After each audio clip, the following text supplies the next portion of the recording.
إذا كنت من عشاق المنتخب الوطني الجزائري لا تنسى الاشتراك معنا في القناة وتفعل زر الجرس لتتوصل بكل جديد.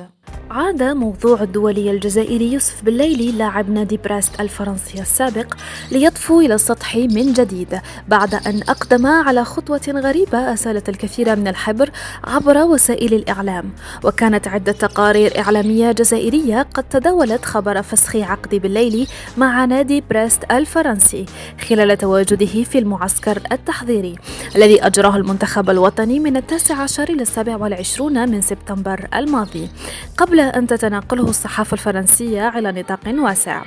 وأشارت ذات التقارير إلى أن بليلي غاضب جدا من زميله في المنتخب والنادي إسلام سليماني بعد أن سرب هذا الأخير خبر رغبة نادي براست في التخلي عن خدمات يوسف بليلي لأسباب انضباطية، ورغم أن بعض المصادر من خلال بيت الخضر نفت وجود خلاف بين الثنائي، إلى أن اللاعب السابق لنادي قطر القطري قام بإلغاء متابعته لجميع حسابات زميله في وسائل التواصل الاجتماعي قبل أن يقدم إسلام سليماني على نفس الخطوة، وهو يوحي بوجود خلاف شديد بين اللاعبين.